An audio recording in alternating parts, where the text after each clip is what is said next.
When combining finances, is debt pay down the most important? Or should investing in real estate take the driver's seat? Hello, and welcome to the BiggerPockets Money Podcast. BiggerPockets has a goal of creating 1 million millionaires. You are in the right place if you want to get your financial house in order, because we believe financial independence is attainable for everyone, no matter when or where you're starting. My name is Mindy Jensen, and with me, as always, is my dollars and cents co-host, Scott Trench. Mindy, thanks for your wonderful intro there. Today, we're going to talk with Lauren Heath, a physician's assistant out of Canada who has her first house hack and no student loan debt. But she fears that there might be a glass ceiling in her current career. And today, we're going to discuss and get into how she is planning for her future with her partner and address some of the concerns that they have about combining finances. Last, we're going to touch on how they allocate their funds to work for the best wind-filled life that they want in retirement, which involves traveling the world and kite surfing together. Lauren, welcome to the BiggerPockets Money Podcast. We are so excited to have you here today. Thank you. I am even more excited to be here today. Like this, what an honor. So thank you so much for having me. I'm super excited to go look up what kite surfing is because I've never done that before. Well, I have lots of details to share. Well, when you come visit, you can teach me how to kite surf. Lauren, I would like to know where we're starting from. So can you give us a really quick backstory with regards to your relationship with money? Absolutely. So myself, I grew up in a sort of middle class family, where we were very traditional in that my dad was in business, mom was a nurse, so very traditional gender roles in that dad looks after finances, mom looks after house, and that is how things go.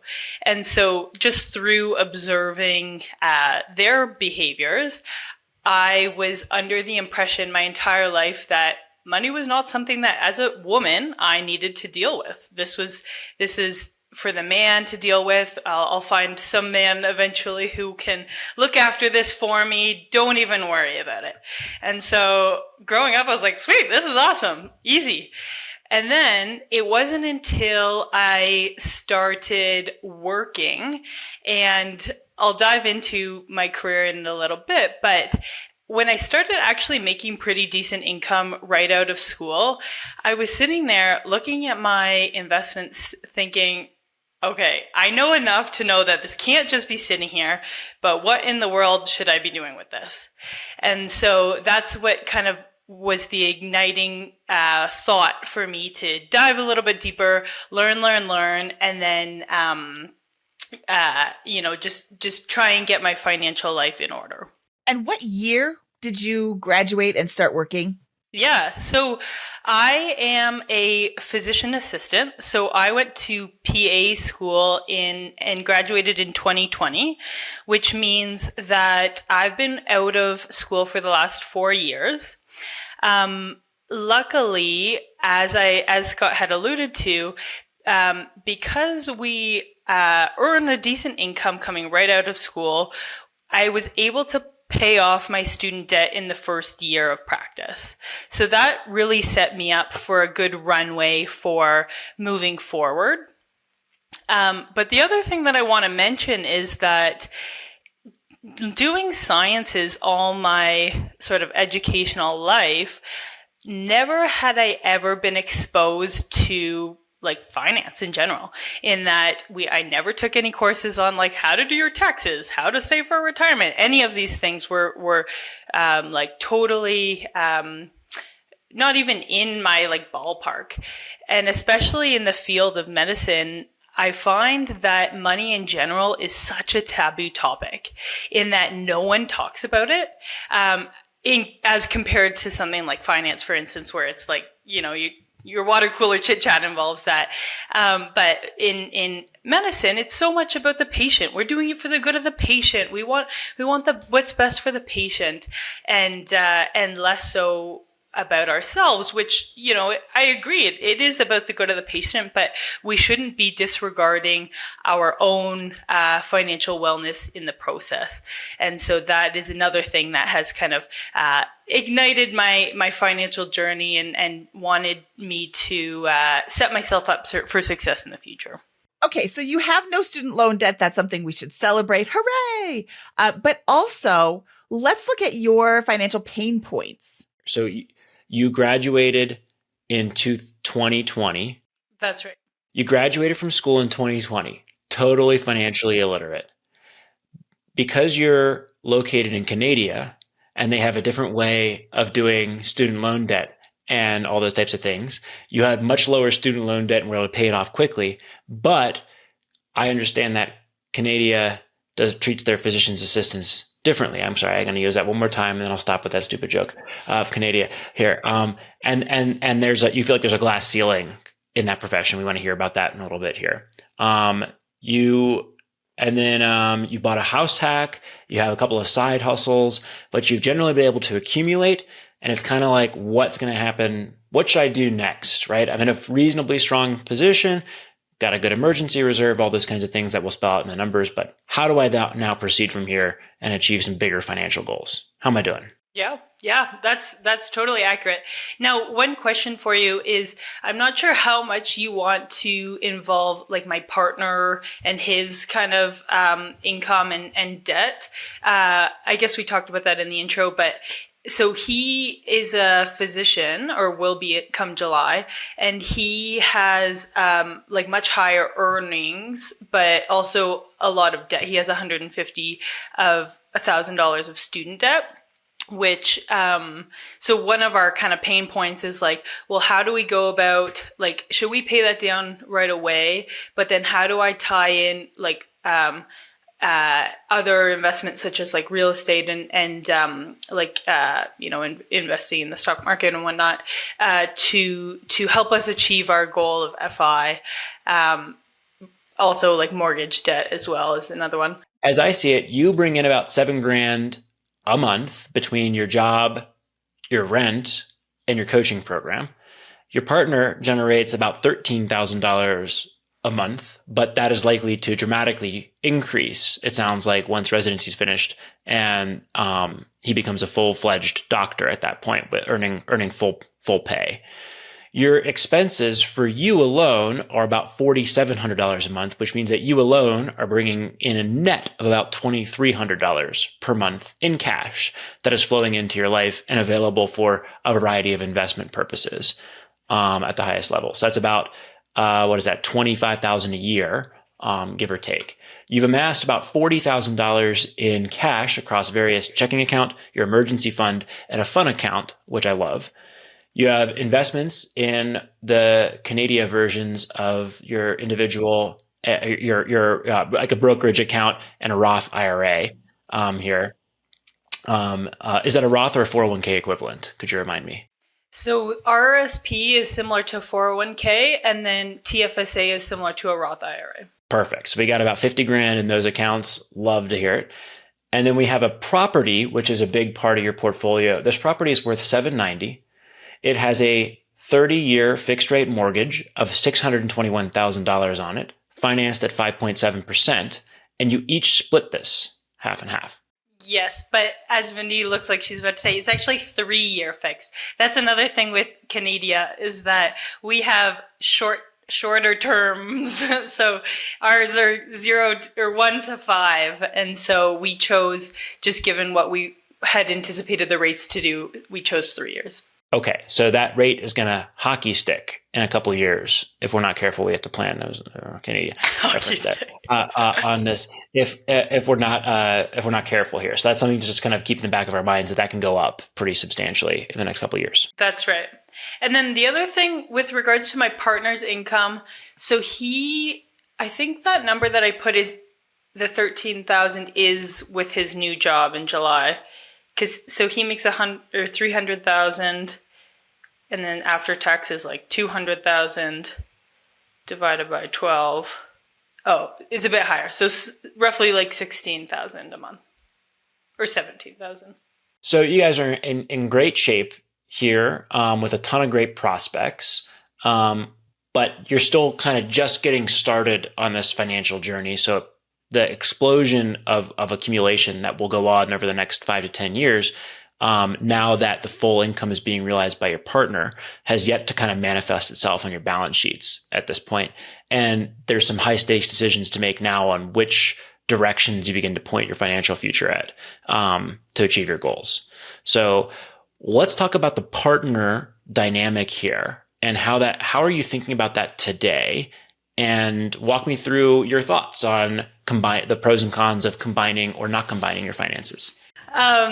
So absolutely. So right now, my partner, he is, has the potential to earn, quite significantly higher, than myself. What are you and your partner's goals with money over the next 3, 5, 10 years? So our goals together are to reach FI, which will allow us to achieve our goals in terms of our personal life goals, our extracurricular goals, and our goals with regards to our careers and how we want to feel fulfilled in our careers. And so we hope to reach FI within the next 20 years.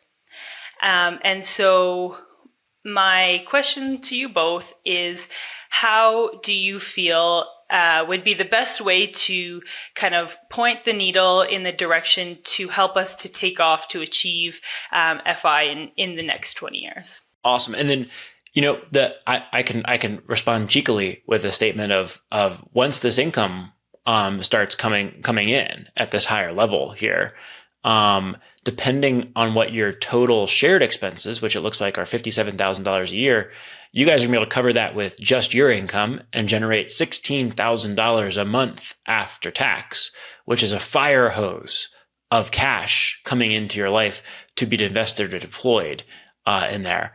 And so if we just multiply 160 times 12, we get to roughly $200,000 a year. We multiply that by 20. We have $4 million in cash accumulated before we even invest. Have you thought about what like that $4 million portfolio in 20 years might look like? Or even if let's knock it down to 3 million, because there's probably lifestyle creep that will come in there at various points and all those types of things.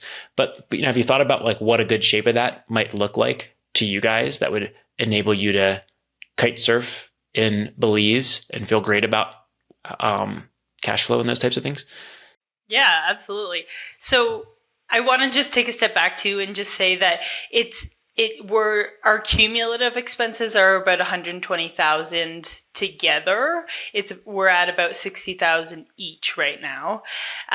But to answer your question, so certainly we want to our sort of ideal portfolio would encompass a significant proportion of stocks, like low-cost ETF, S&P 500, likely maybe half or 3/4 of our portfolio would be invested in that. And then the rest, I would love to get into real estate investing. It's something that I've been researching for several years now, and I see the benefit and I see the appeal, and I recognize the amount of work and effort that is involved, and I feel that that's something that I am willing and able to take on. And so, while my partner is going to be pretty focused on doing his career, I think that would be something that I would be open to kind of managing for the both of us. Are you talking real estate in Canada or real estate in the US? Ooh, good question. Preferably in Canada, just because of the proximity. I really like the idea of investing in my own local market for ease and simplicity's sake. Now, I haven't discounted investing in the States because I do recognize and appreciate the market there and how it might be a little bit easier to achieve goals through that. But it seems to me as though it would be a couple additional hoops to jump through and learnings to be had to understand how that would be feasible as a Canadian. Yeah, Scott, do you know if Canadian citizens can get a mortgage in America? I think they can, but I don't think it's at the same rate that Americans can. I think that I am not very skilled in how foreigners access U.S. real estate markets. And so I'm actually not going to be very helpful on that front. I will be able to help you more with the frameworks to invest in, but we should probably bring on an expert in that world, because I think it's a big interest category for a lot of folks. I think that's correct. Just from the cost perspective, Canadian real estate is really expensive. And I'm not trying to knock Canadian real estate, but you guys don't have 30-year fixed mortgages. So you're stuck with things fluctuating every 1 to 5 years, which gives me the heebie-jeebies. I like solid 30-year fixed mortgages for my investing. But you can get a house in Louisville, Kentucky for like $150,000. And I don't know of any Canadian city that has $150,000 houses. So that's something to explore. I'll give you that as a bit of a homework assignment. I'm wondering, as you're sharing your numbers, I'm wondering if there's any opportunity or any interest in you leaving physician's assistant and becoming a physician. Like, are you halfway there with education, or would you have to start from the very beginning as a physician and take all of the education? I'm really happy you brought that up, Mindy, because that is actually one of the options that I have been considering. Because, so to me, where I see that I can contribute to our like cumulative nest egg would be kind of threefold, in that either one would be through increasing my main income. And so that would be through something like that, like you propose, like going the next step to becoming a physician.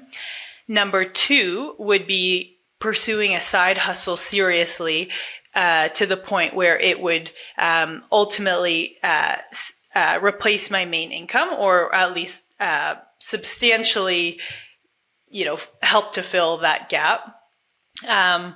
Or like pursue real estate as a full-time thing. Now that maybe would start as a side hustle and then grow, but that is another option for me, as well as the other side hustle of the coaching business. So I think that, to answer your question, that is certainly something that I am considering.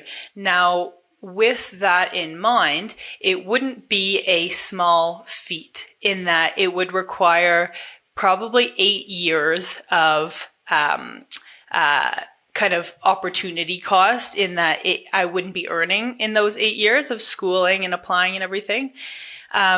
Now, with that in mind, coming out the other end, my income would be doubled, if not tripled. And so that is, maybe that's somewhere where I could crunch the numbers, but like those 8 years of lost income versus the earning potential that would be associated. Okay. And tell me about this coaching that you're doing. Yeah, absolutely. So maybe you're aware, but the physician assistant programs in Canada, probably same as the US, are very competitive, and they have a very specific style of interview called the multi-mini interview, which consists of multiple different stations, and it's a tricky kind of application process. And so what I do is I coach applicants in how to excel in their application and how to be successful in achieving admission to the program. And so this is something that I'm very passionate about. Like I really enjoy working with these applicants, but it is seasonal, in that it's only 2 or 3 months of the year where we're kind of working with these students around the application season. So it's not a steady income year round. Okay. And you enjoy doing that. How much time does that take during your week? So I would say it's a significant amount of work. Let's say I do it's a coaching call, which is over camera, and each session is an hour.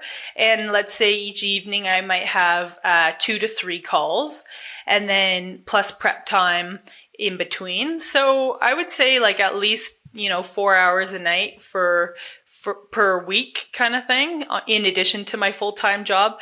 So it's a pretty heavy workload while it's underway. And then, like I said, nothing for the rest of the year. And I bring in about like roughly $5,000 a year through that. So, kind of this seems like a huge decision that I think is much more art than science in terms of like career potential here. Like, how do you feel about the 8-year opportunity cost to become a doctor? Like, do you passionately want to become a doctor? That's a good question. It's tricky because I might go on a ledge and say no. The reason being is that in my role right now, I actually do a lot of the same things.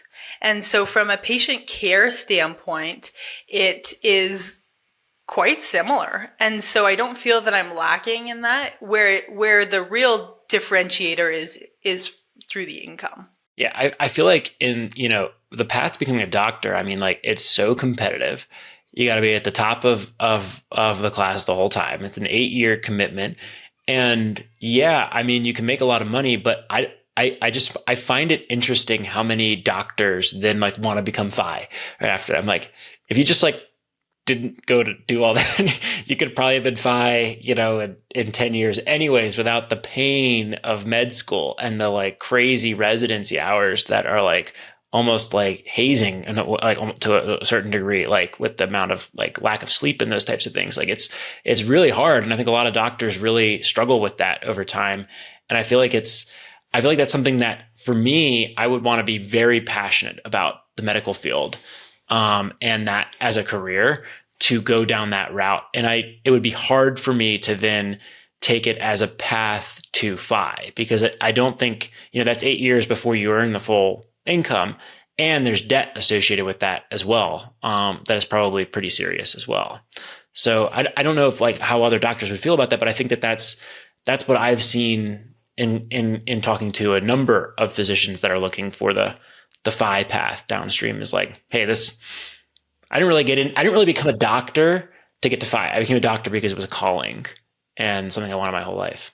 Yeah, I think it's really interesting that it would take 8 years. That, first of all, I have a physician's assistant instead of a physician, and she does everything that a physician would do. So for you to have to essentially go to start over to become a physician when you already have the information or the experience and the education, I would personally, if I was in your position, not do that. It just seems like you're trading off 8 years of $100,000 salary for a few years of $200,000 salary, and then you would retire. I think it would push down FI quite a ways. What about medical adjacent, like medical device or pharmaceutical sales? And I don't know how it works in Canada, but I had a friend who was in medical device sales in America. And he said in some cases, he was making more than the surgeons that were inserting the device in the operating room. So that there's a lot of potential for income in America. I'm wondering how it is in Canada with the different insurance that you have. Yeah, it's a good question. I don't know that I have the answer for sure, but it's definitely something that I have looked into. Those types of roles seem to be more salesy, which is not a good or a bad thing. I'm just not 100% if that is my personality type, in that I don't take rejection very well. And so, I think that if you were to commit to that, yeah, it would be a different career path. And the one thing I do like about my role right now is being able to help people and being like really, like serving people in a very genuine way. I really like. So, I mean, I wouldn't say it's off the table, but if I could reach FI in a way where I still continue to have that patient-facing role and feel that I'm, really contributing to society in a helpful way, then I think I would prefer that route. And that's what I'm getting from our conversation, is that you really enjoy being a physician's assistant. You've already gone through the education, you're actively working in the role for like coming up on 4 years. I think that's the route you go. And it stinks that you're not making the same amount of money that a physician is when you're doing essentially the same job, but I don't make those rules. So we'll call it what it is. And, but I think that's a great, I think we've walked through a couple of these things. Do you want to be a doctor? Well, maybe, but I have to take off 8 years. Okay, then that's an easy no for me if I was in the same situation. I think that what you want to do really determines what you should then do with your money. Like if you're going to go down the route of becoming a doctor, then I would say now is not a great time to get into real estate investment because you're going to be consumed with medical school, residency, those types of things. And then the first few years of being a 2-doctor household and managing your duplex on the side might be very difficult to manage from a time perspective. I'm assuming the hours for physician's assistant are a little bit more reasonable and give you this flexibility, or you feel that you will have some time to pursue an active role in a real estate investment capacity if things continue as they currently are. Is that right? Yeah, that's right. Okay. Now, if we stay in that role and things continue exactly as they are, including the coaching side hustle, I'm estimating, revised estimate, that you will accumulate about $120,000 in cash after tax each year. That's $7,000 from you, plus $16,000 from your partner, minus $12,000 in expenses. Is that pretty close? Yeah, I think that's right. Yep. Okay, so let's round to $100,000. $100,000 a year is going to come in, and we want to deploy that somehow. Well, it sounds like you want a mixed real estate and stock portfolio in the long run. And so to get there, a lot of the benefits of real estate and the freedom that real estate provides over a 20-year time horizon will come from investing now in real estate, letting leverage do its work in the early years, and then having leverage be very light, relatively speaking, on the portfolio in later years to produce more cash flow. So to me, that says that if this is the interest, then now is a perfect time to take those proceeds in the next year or two and invest $100,000 in 1, 2, 3, 4 rental properties over the next 4 to 5 years. You can still continue, I think, to make baseline contributions to the TFSA and RRSP, the Roth and the 401k up in Canada. But then you could take the majority of those proceeds and invest in real estate in these early years, amass a couple of properties, and then in the later years, really round out the after-tax stock portfolio. That would seem to me like a great way to get to that mixed portfolio while getting most of the benefits from the real estate in the early days and most of the benefits of the cash flow in the later years when you approach FI. What's your initial reaction to that as a high-level framing? Yeah. I mean, that's sort of along the lines of where I've been thinking. The one sort of a wrench in the plan is this lingering $150,000 of debt that my partner is taking on has. And so as you can tell, he would be a big contributor to our collective investments. And so he's a little bit held up right now dealing with that debt. And so I guess one of our questions is now I guess I should also say that he could potentially, he has the ability to pay it off in, let's say, 1 to 2 years. If he really wanted to focus and just kind of, get that out of the way. And then we could start investing in real estate and after that.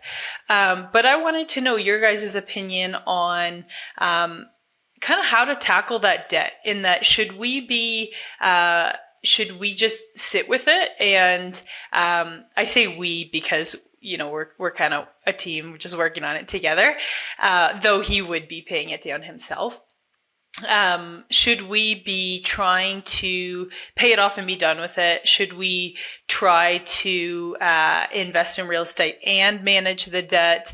I should say too that the interest rate on that is 6.95. And so it's relatively high. Is that a fixed rate, 6.95, or does that fluctuate? It fluctuates. So it's prime minus 0.25. Let's see. Are you planning on combining finances 100%? Ooh, another good question. So no, the philosophy that we are taking is we like the idea of having our own accounts and having a shared account, which we use for shared expenses. We call it the yours, mine, and ours philosophy, where we'll have a joint account that we each contribute X amount per month, and then we use that account to pay down our grocery bills, our mortgage payments, yada, yada. And then we'll still have our own accounts. So to answer your question, like, no, not necessarily. Yeah, help me understand more about how long you've been together, what long-term plans are, those types of things. Because are you going to need to each achieve a separate financial independence, or will this financial independence be achieved jointly with equal ownership in the assets long term? Mm-hmm. Yeah. So we have been together for many years. We're definitely a long-term couple looking to get married probably within the next year or so. And so our vision together, our vision for FI is that of a shared vision. And so, this is actually something I wanted to get your guys' opinion on, is how to best go about achieving our goals together while kind of maintaining our separate accounts to some extent, but, still having that cumulative nest egg. We did an episode with Craig Curlop way back, episode 35, where he shared how he didn't pay down his debt, and instead he focused on accumulating real estate. He's American. He's accumulating American real estate back in 2018, 2017.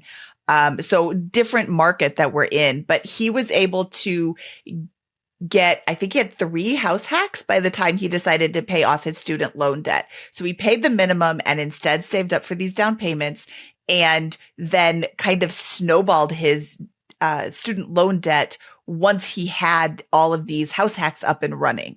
So that's an option. But again, we're in a different market. You've got higher interest rate. You don't have fixed rate for 30 years.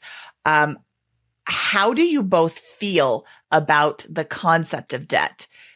He's got essentially 75% of his annual salary in debt. So technically you could live off of your salary, tighten the belt, pay that all off in one fell swoop, in 1 year, and then just be done with it. Some people really feel the weight of debt on their shoulders, and they will do anything they possibly can to get rid of it. And some people are like, nah, I don't care. I'll pay it off when I pay it off. Yeah. I also want to just piggyback 2 more things on what Mindy said here as well. Craig, when he decided not to pay off his debt, lived in the living room, which was cordoned off by a curtain so that he could Airbnb all the remaining units in his duplex in an up-and-coming neighborhood in Denver, which I know very well because I too lived in that place 3 or 4 years ahead of him in that general area there. Craig's student loan debt was not 7% interest rate at that point in time, and Craig was not paying his long-term partner's debt at that point in time. He was deciding not to pay his own debt to make highly leveraged real estate bets on the side. So anyways, just those are some additional considerations there to point some differences. Yeah. Mm-hmm. Yeah, absolutely.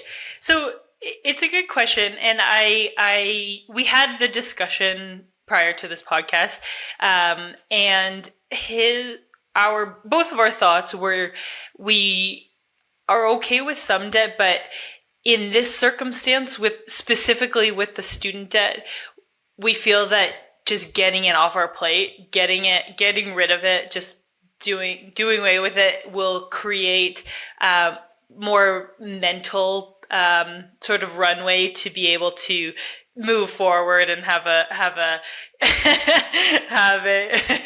have a free kind of thing. I see the answer. I like this plan a lot. I like it for so many reasons. I think this is the most obvious approach for your guys' situation. Once you're married and moving on this path, I like what I just talked about, right? If you want to back into a long-term portfolio, focus on real estate for the first couple of years and then put everything into stocks after that. But for this next year, this is a great plan. You guys are not married yet. You haven't figured out how and when to combine finances. That will probably become clearer, I would think, post marriage at that point. This is a 7% guaranteed return. You just get 7% as you pay down this debt. That's pretty darn good here. This will give you time to evaluate and educate on real estate investment opportunities in the local area or out of country if you're going to do that. And you can chunk it down in 1 year. Makes life super simple for, and you can pursue this separately. Your partner can chunk down the student loan debt and the line of credit in this next year while you continue your investment approach here. And then when you combine when you're married, it's a really clean balance sheet and a really great place to, I think, start that journey together in an official or combined finance capacity. I'm stretching there with a couple of things. Any reactions to that? To any piece of that or that overall? I do agree with everything that you're saying. One other sort of another wrench for you here is just with regards to sinking fund expenses. And so what I mean by that is specifically, we were talking about getting married. So as we know, weddings are god awfully expensive. And unfortunately, we want to pursue one. And as well as, a honeymoon and ultimately saving for kids in the next 2 to 3 years.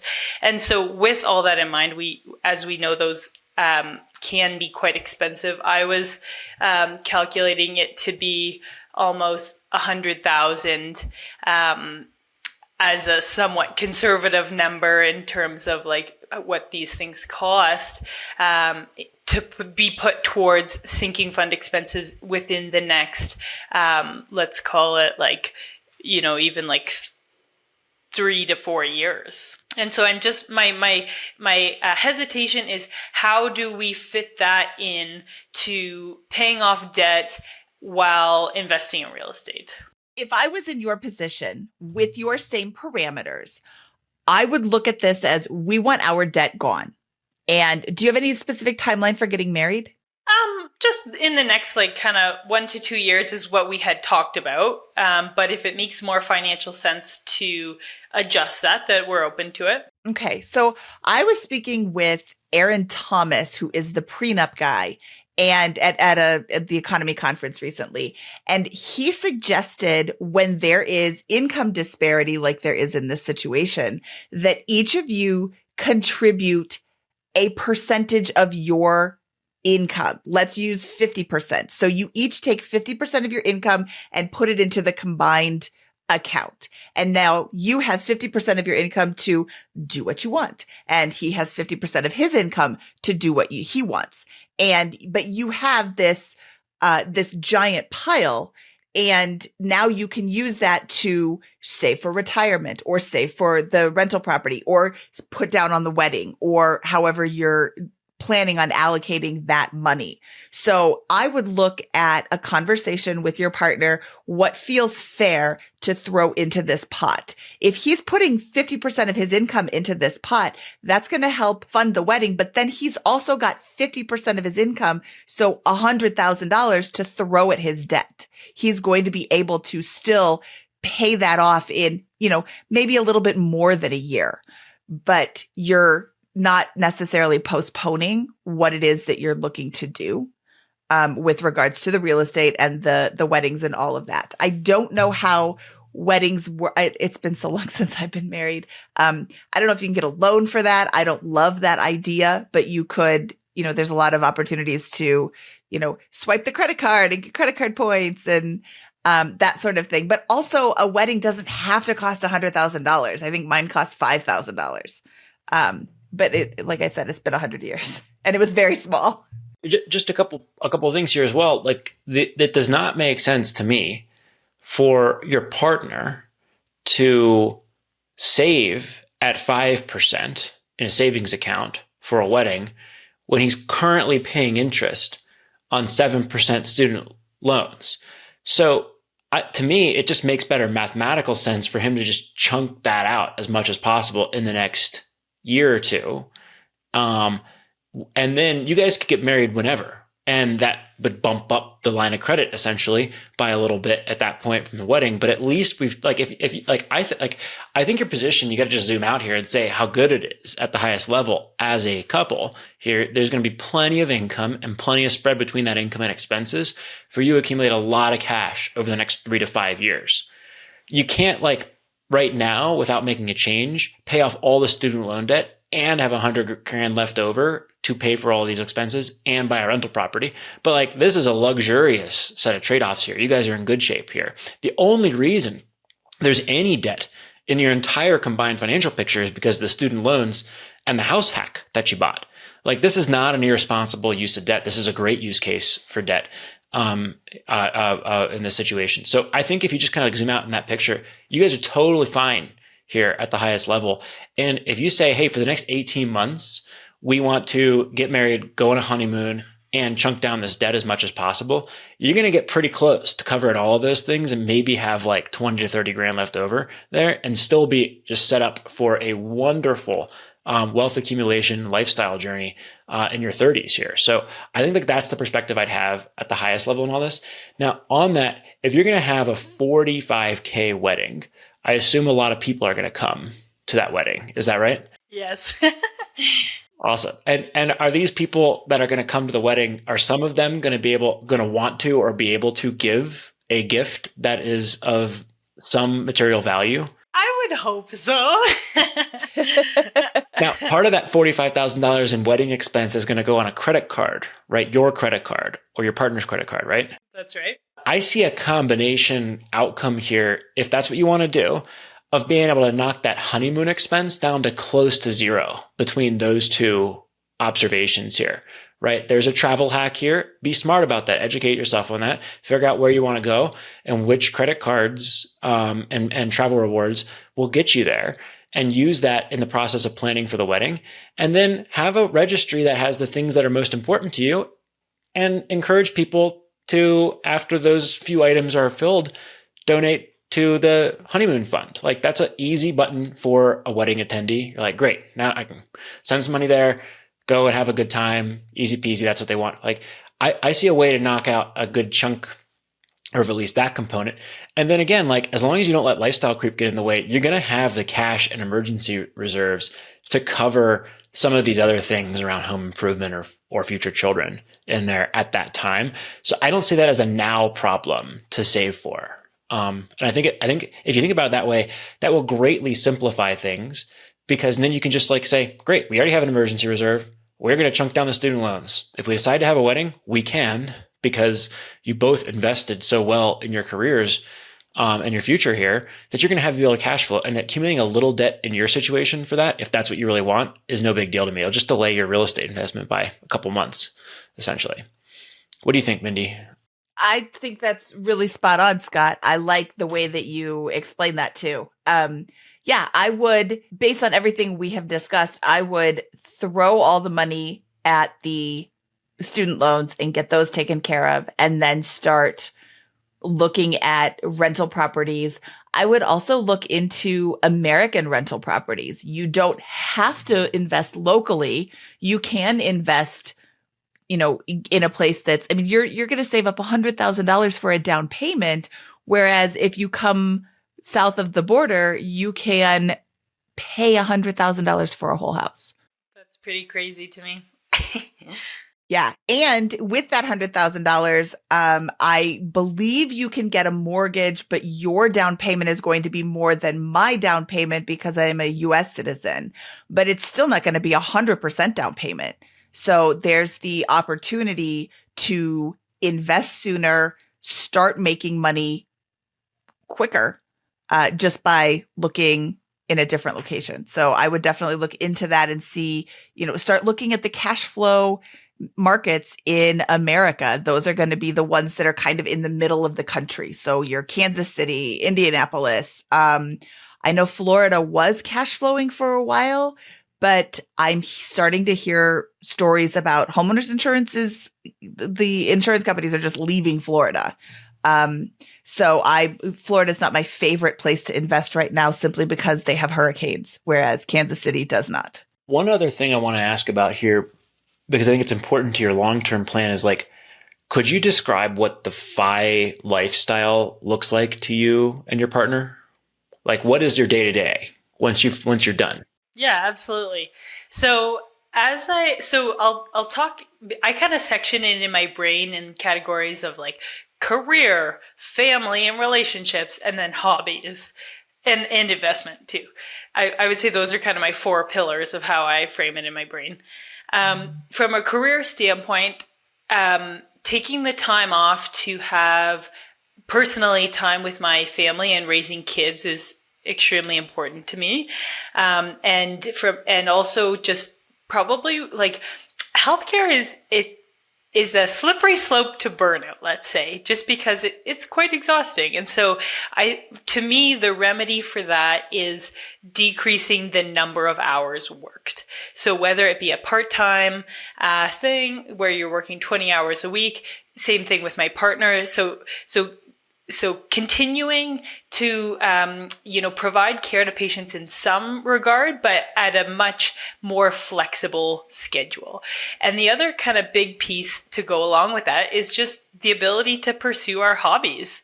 So we are both avid kite surfers. So kite surfing is a sport where you, on the water, you have a board on your feet that looks like kind of like a wakeboard. And then you have this harness around your waist and then a big long ropes with kind of looks like a parachute that you fly around in the sky. And it sounds funny to describe, but it's very, very fun. That's how we met, actually, was doing this sport. And so one of our ultimate goals would be to travel the world and try and in search of like the ultimate kite surfing destinations. So whether it be like driving across Africa to like find these cool deserted beaches, or, going to Brazil to like one of the windiest cities in the world to find some of the really expert kite surfers. That is what our vision of FI consists of. And not all the time, but, I would say at least 1 to 2 pretty big trips a year to be able to pursue that. And of course, get our family and friends along the way. But having the financial means to do that, but also the time and the flexibility in our schedules to be able to pursue that is what is the most appealing or gets me most excited about FI. Is kite surfing an expensive hobby? Is it ever? It is crazy expensive in that. So to give you an example, a kite that you're going to roll your eyes, but a kite that I am buying soon is a $600 or $1,700 kite, which is one piece of equipment. And let me tell you, you need multiple of these pieces of equipment. And so you can see in my expenses listed here that I actually have what's called a fun account. And so that is the income that I take from my coaching business. I put my revenue into that account, in which I spend on these expensive pieces of kiting equipment is from that.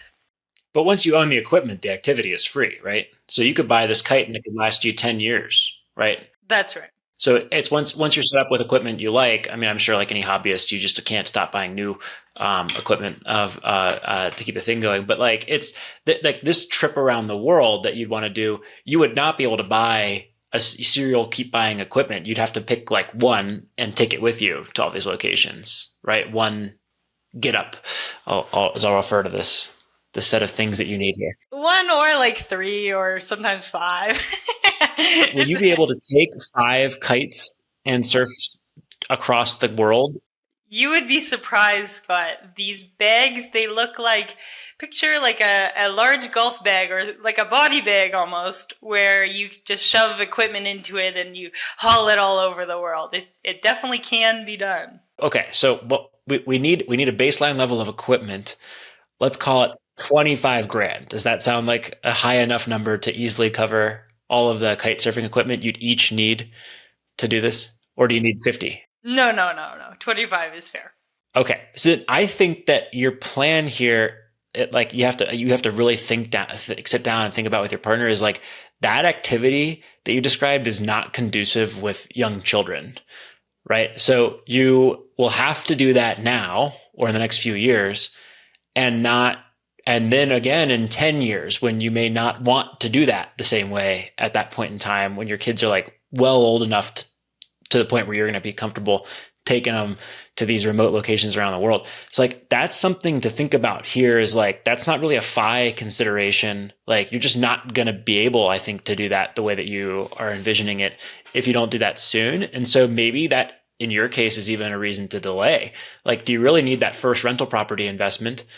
I think physician and physician assistance jobs will be waiting for you when you get back from this trip. So something there that's like probably the opposite of what you expected me to say on BiggerPockets Money, but just something to consider in your situation if that trip is really like the driving force there. I don't know if you have a reaction to that bad financial advice, Mindy, from your seat. I think that you can travel with children, but it is exponentially more difficult. So I would, in your same position, look at when you want to start having kids and when you want to start traveling to do these kite trips. And I can't imagine kite surfing with a baby. I don't even know what kite surfing is. So, but it's on the water, right? So you can't, like, you're not going to strap your baby to you. So you'd have to have somebody, or maybe you will. Like, hey, Virginia, will you hold Katie for an hour or three while I'm on the lake? I am always shocked when I see somebody on the ski slopes with a baby on their back as they're trying to like teach their other kid how to ski. I'm like, oh no, don't do that. Yeah, this kind of puts some different parameters in there. I mean, if you do have a baby and then you go on this trip, somebody's going to have to watch those kids while you are kite surfing. And I don't even know what age you can start kite surfing. Do they have baby kite surfers? I hope mine are, but I don't know. I just keep going back to like this trip sounds like once you have the equipment, it's not going to cost you more than like 25 grand to do this for like a while because you're basically be camping at remote lakes around the world and taking this out on there and drinking, local beers and eating, local campfire food. So like, it seems to me like that's not really like you don't need a lot of money to do that relative to your overall position. You might want to not like have this debt looming over your heads and those types of things. But like, is that like the honeymoon there? Is that something that can be combined there? Like, hey, we're going to do like a 3-month trip and just like live this dream here. And then, chunk out things a little bit more because like, that's my big worry about your 5 plan here. If that's the dream, you may chase it for the next 2 decades and then not be able to live it, which would be super unfortunate. Which is so funny that you say that, Scott, because I too agree with you 100%. And as I kind of want to do this right now because it's our dream, but I can't help this naggy feeling of being like, well, is this really the smartest financial decision to be doing right now? Like, would my investment grow exponentially if it were to be invested in real estate? Is it an opportunity cost kind of thing? But I think you also have a really good point that the opportunity cost is also in our like physical ability and willingness at our young and free lifestyle that we have right now. So it's a good point. Yeah, like my hobby was rugby, right? It's very different to play rugby at 26 than 33. I don't know how kite surfing probably ages a little better than that one, but it's a little different. So just something to consider there. I think that it would be irresponsible to go on a trip for 3 to 6 months right now with $140,000 in student loan debt hanging over and some of these other things not figured out. But you might regret it if you try to amass $2 million in capital over a decade or two instead of taking this trip at some point earlier in that journey. And like with a 20-year time horizon, you're going to delay your FI date by a year, 6 months to a year. If you just make this a part of your, like an earlier part of your travel plans, like your investment you made was in your incomes. And these jobs, physician assistant and doctor, aren't going to be going away in 5, 6, 7 years, I think, or at least that's a bet I'd be willing to make. You can always lose on those, but like, that's not like, I wouldn't be that scared there. So anyways, that's something to consider. Maybe that changes my thoughts here of like, can you use that honeymoon and that like all the things that are coming up to take that trip of a lifetime now, and then get back to work for a year or two, take another one, get back to work for a year or two, take another one, and then life will hit. And at that point, you'll be in the grind, moving towards the FI, and that'll be just fine, and you'll love it then too. Yeah, I wonder what sort of opportunities there are for sabbaticals at your hospital or doctor's office or wherever you're employed. Because if you could take a 1-month sabbatical, then you go out and you discover, hey, I thought I liked kite surfing, but I like it on the weekends. I don't like it 30 days in a row. Or you discover that you do, in fact, love kite surfing so much, you want to sell your house and just go and kite surf all the time and like hop around and come back and do a quick stint to generate some income and then go back out and kite surf again. I think it's a great test of, a long-term trip is a great test of your like desire to actually do it. I love snowboarding, but I don't want to do it, every single day. Yeah, absolutely. Those are all very valid points. And I really like your advice from both of you about almost like seizing the day or seizing the moment now, because that's when you have the like energy and freedom and ability to do so. And I'm not sure, Mindy, about like sabbaticals, but I'm sure you could kind of negotiate something or figure something out and get that exposure. So yeah, thank you for those suggestions. Those are really great. Yeah, those options are all yours right now because your expenses have stayed flat relative to this enormous jump in income from your partner. So as long as that is true, then you will have these options. When that starts getting closer, like if you have kids and you decide, hey, I'm going to stop working there, which you said was something that you wanted to consider, that would then be those things would be less true at that point. But because you spend less than half of what you bring in after taxes right now as a combined household here, you have so much optionality with all of these things, and you can really rely on that. But again, factor in whether those goalposts are going to move for the lifestyle expenses, because that then changes the math and what's responsible and what's not for your position. I have one final question to get your guys' take on, if that's all right. Just with regards to our current primary residence, as we said, it is the interest rate on this is nothing. It's 5.69 with the 3-year fixed term. And so my question to you both is, like, how would you approach paying down this mortgage? Would you be in a rush to pay it down, or would you be trying to leverage by using by like investing in other properties rather than trying to pay this down? How would you go about tackling this kind of primary residence? So in the next 3 years, I would pay $0 towards the interest rate. And if I was looking to pay down debt, I would focus on the student loans instead. After 3 years, we don't know what it's going to jump up to. I'm going to guess 7 or 8%. At that time, I would be more willing to put additional money towards this mortgage, with the understanding that I was going to be living there for a long time. I'm going to be living there until I pay off the mortgage. If your plans changed? Like, does this house work if you have one kid but not two? Does it work if you have 27 kids and it doesn't matter? It's your dream house. It's your forever house. Then once the rate goes higher than the 5%, I would focus on paying it down. However, you've got what, 3 years of salary in this mortgage. So it's not going to take you a long time to pay it down. I would look at, again, the lower cost markets to see if there's any way to generate other income through investing in those lower cost markets rather than a Canadian market, just because it's so expensive. I mean, I'm trying to think when the last time I heard of a Canadian house that was less than like $750,000, whereas you can buy a rental property in Kansas City for, $150,000.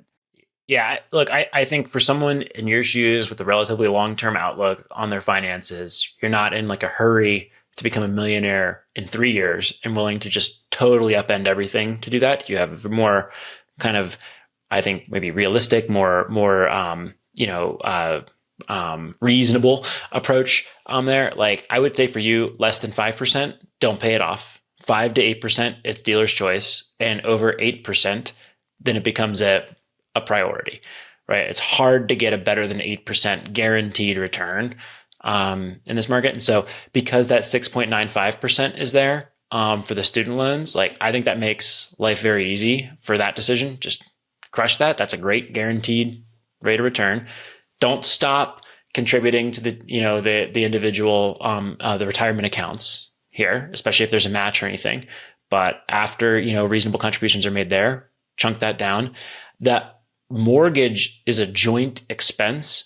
And so that's a good one to like leave relatively untouched for now and to really kind of figure out how you want to handle that once you're married. I think that would complicate things if, for example, he's paying the student loans and you're starting to chunk out the mortgage. I think that would kind of complicate your situation just a little bit in the next couple months. So good one to kind of leave off until that point for a variety of reasons. But that's how I'd think about it. And then in 3 years, if that rate jumps, then and it goes past upper mid upper sevens or into the eights, God forbid, great. Then that's your primary investment from there. I sure hope not, but that would be scary if so. But yeah, that's a very valid point for sure. Thank you. All right, Lauren, this was a really interesting conversation. Thank you so much for joining us today. Thank you both so much for all your valuable insights and your honesty, both of you, about just, taking life by the reins and pursuing your passions now while you can. I appreciate both of your insights. Thank you so much. And send us pictures from your trip on the kitesurfing. Absolutely, will do. So Lauren, I know that they do it different in Canada, but you may want to check out episode 514, Travel Hacking 101, How to Travel for Free with these credit cards. We interviewed Eli Facenda and really kind of got some wow information from him. So again, it might be different where you live, but something to look into and see if the similar opportunities do exist to help fund this trip of a lifetime or the honeymoon to a different location if that's what you choose to do. Cool. Thank you. I will certainly check those out. Thank you so much. Awesome, Lauren. Thank you again for your time, and we will talk to you soon. Thanks. All right, Scott, that was Lauren, and that was a lot of fun. What did you think of the show? Mindy, I thought it was really interesting here because, when I was hearing that, and I think this has come up with a lot of doctors. I bet you this is a problem that a lot of doctors face. They start their career and they're like, I'm broke. I'm negative net worth and I'm like late 20s, early 30s, and I'm a doctor. And, but it's like, hey man, like, let's zoom out here and remember the strategy here. Like, you're among the best and the brightest in your country to become a doctor. You have great income potential downstream. You will have the opportunity to build lots of wealth and achieve lots of financial outcomes in your life. But like, probably trying to pursue fire in 3 years is not congruent with the approach of becoming a doctor. Like, let's go and enjoy and reap some of the benefits of that and live a great life and build lots of wealth over the next 10, 15, 20 years for the most part. Of course, if you want to do it and you want to sacrifice and cut costs and go do it, you can achieve a multi-million-dollar net worth early in life. But remember what the goal is. If the goal is to go kite surfing or traveling the world, backpacking around foreign countries, with very physically strenuous activities, you might want to do that on a break in your early 30s or mid 30s and not in your 50s or 60s. Some things are more important than early financial independence. You have to decide on an individual basis what those are for you. Scott, I love that you brought up goals. It's not just about the money. And if your goal is to retire so that you can just travel the world and see the 7 wonders of the world or whatever, that is something you can do when you're, 40 or 50 years old. But kite surfing, I mean, I can't even imagine kite surfing now at slightly older than our guest, Lauren. It just is a physical activity that I am not going to be able to do right now. So I love that that was your advice to them, to her, to focus on what she can do now to accomplish this kite surfing goal. And yeah, I cannot imagine trying to go on a kite surfing adventure with small children, which is what it sounds like would have been the goal. So I really like that you reframed that, and they've got such great income potential. Yeah. Check out the sabbatical, check out a longer vacation just to see if you can do this, if you want to do this, if this is really the goal that you think it is, or the dream that you think it is. It's totally okay to not know what you want to do when you achieve FIRE and just aggressively pursue it because you want that freedom. Like, I can totally empathize with that. I did not have a dream of kite surfing or anything like that. In fact, I buy a lot of real estate so that I can sleep inside, not outside, on a regular basis. And so, it's totally okay to have those and just pursue FIRE with a will and really make the sacrifices and changes to do that, because it does bring a lot of options that you can then see from the other side. But if you know exactly what you want your life to look like after FIRE, and it involves taxing your body to the limit and doing these things that require balance, speed, coordination, strength, all those types of things, you got to really weigh that in the context of your overall financial position. That may not be congruent with FIRE unless you're going to really crank it and get it done in 3 to 5, 7 years, and really incorporate it into huge chunks of your life. So I thought it was a really good lesson and a good, I think we learned a lot from Lauren. Hopefully we helped her with some of the decision making in terms of how she's going to prioritize cash flow.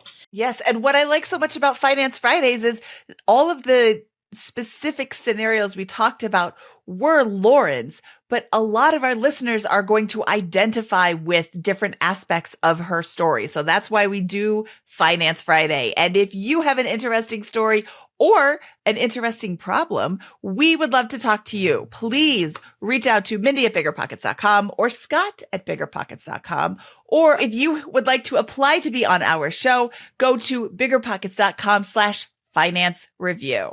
All right, Scott, this was a super fun show, but it's time to hit the road. Oh, it's time to hit the wind. Are you ready to get out of here? I sure am, Mindy. All right, that wraps up this episode of the Bigger Pockets Money Podcast. He is Scott Trench, and I am Mindy Jensen saying, go fly a kite. But I'm saying it in a nice way. Bigger Pockets Money was created by Mindy Jensen and Scott Trench. This episode was produced by Eric Knudsen. Copywriting by Calico Content. Post-production by Exodus Media and Chris Micken. Thanks for listening.